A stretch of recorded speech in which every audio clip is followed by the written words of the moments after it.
आज आप लोग सब जानते होंगे कि ईसा मसीह का जन्मदिन है। अतः आप सब भाई बहनों को बहुत बहुत मुबारक हो। आज इनके जन्मदिन पर हम आपको उनका परिचय बताने जा रहे हैं, जो हमारी श्रीमाता जी ने, जो सहयोग की फाउंडर हैं, इन्होंने बताया हमको, और वह सहयोग की फाउंडर हैं। श्रीमाता जी ने विश्व निर्मल धर्म की स्थापना की, जिसका तात्पर्य सभी विश्व के लोगों को सभी धर्मों का आदर करना चाहिए, और उन्होंने सबसे प्यार करने का धर्म सिखाया, जो आज सारे विश्व में फैला हुआ है। अब ईसा मसीह के बारे में बताते हैं कि ईसा मसीह विश्व का आधार है। इस मंगलमयता का सृजन एक अंडे के रूप में किया गया, फिर दो भागों में तोड़ा गया। पहला भाग श्री गणेश तथा दूसरा भाग आधा विकसित होकर ईसा मसीह बना। ईसा का शरीर पूर्णतः ओंकार है तथा गणेश उनका पृथ्वी तत्व है। इस कारण हम कह सकते हैं कि ईसा मसीह श्री गणेश की अवतरित शक्ति हैं। यही कारण है कि ईसा मसीह जल पर चल सकते हैं।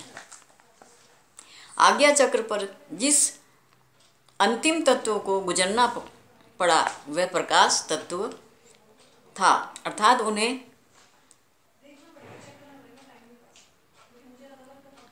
दिव्य शक्ति के रूप में आना पड़ा,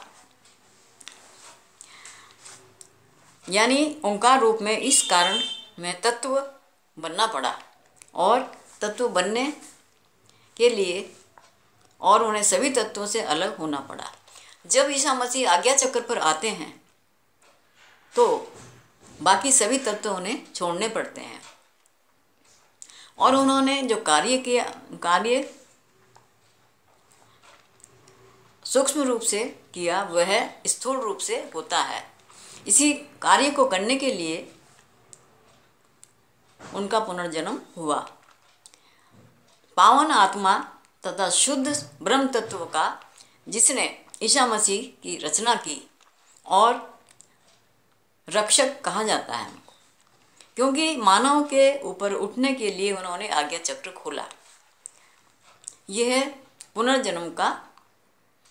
पुनर्जन्म वह जहाँ आप अपने चित्त को महसूस करते हैं। अपने चित्त को महसूस यहाँ पर करते हैं जब हम मेडिटेशन में बैठते हैं, क्योंकि जब तक हम आज्ञा चक्र से पार नहीं करते तब तक हम सहजता तक नहीं पहुँच सकते। हमारा जो आज्ञा चक्र है, इसमें अगर कोई कमी है तो हम ऊपर तक नहीं पहुँच सकते। तो ये हमारा जो है आज्ञा चक्र ईसा मसीह जी ने खोला, और ना ही हम परमात्मा तक पहुंच सकते हैं, परमात्मा का मिलन हो सकता है। ईसा मसीह ने ही हमारा आज्ञा चक्र खोला, इसलिए ही उनका जन्म हुआ। क्योंकि यदि हम ईगो में रहेंगे तो हम कभी भी ईश्वर से नहीं मिल सकते। एक आदर्श संत, आदर्श साक्षात्कारी ऐसे व्यक्ति की प्रतिमूर्ति जो हमारी रक्षा करने के लिए आए, स्वर्ग से आए, इसलिए वे पुनर्जन्म उन्होंने लिया।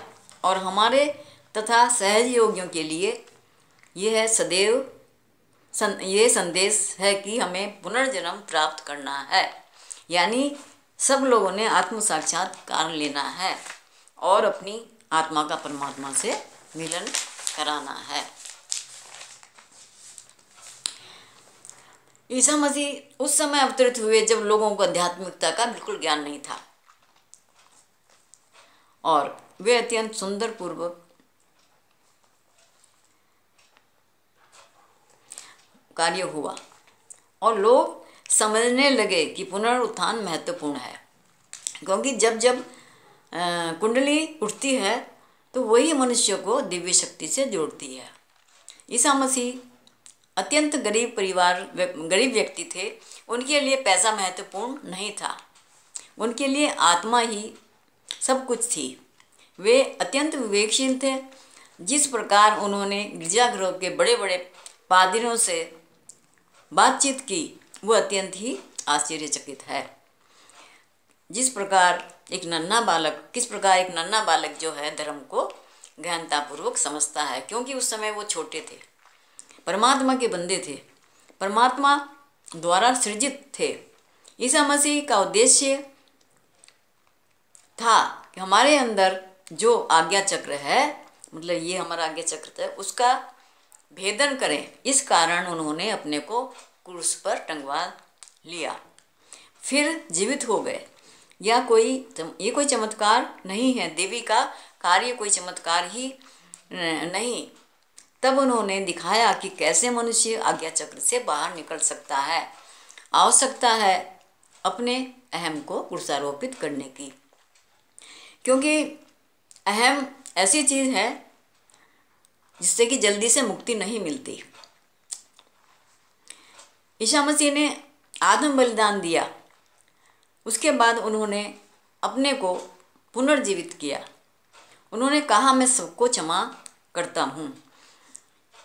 क्षमा शब्द बहुत शक्तिशाली होता है। ईसा मसीह ने हमें क्षमा की शक्ति देकर सहयोग को आसान कर दिया, क्योंकि बिना क्षमा किए न तो हमारा मिलन परमात्मा से हो सकता है और हम उसी में फंसे रहते हैं। क्योंकि इसलिए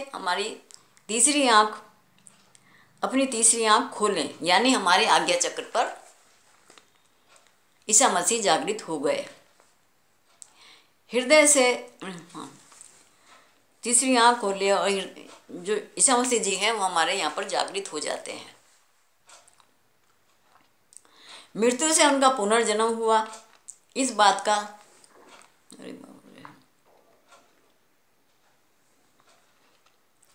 प्रतीक मनुष्य का जीवन मृत्यु के समान है, क्योंकि मनुष्य असली आध्यात्मिकता समझता ही नहीं, वो सिर्फ आडंबर को जानता है। ईसा मसीह सर्वव्यापक शक्ति पर विश्वास करते थे तथा श्रद्धा के अवतरण थे। वे परमात्मा के बेटे थे। वैसे तो लोग सभी उनके बारे में जानते होंगे, लेकिन आज मैंने केवल कृष्णों के लिए ही ये बातें नहीं बताई। ये उनके लिए है नहीं, ये सबके लिए है। ईसा मसीह सबके लिए इस संसार में आए। लेकिन एक बात हम और कहना चाहते हैं, उन्होंने सारी बुरी चीज़ों के लिए मना किया था।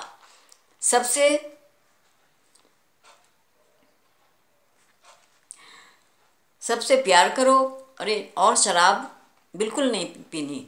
उन्होंने अंगूर के रस से शराब नहीं बनाई थी। बहुत से लोग समझने लगे कि उन्होंने शराब पीने के लिए कहा, यह बिल्कुल झूठ है। उन्होंने सारी बुराइयों का खात्मा किया। मेरी बातें अगर आपको ठीक लगी हों तो धन्यवाद बहुत बहुत वीडियो देखने के लिए, और मेरी बातों पर गौर करें। जय श्री माता जी, सबको नमस्कार।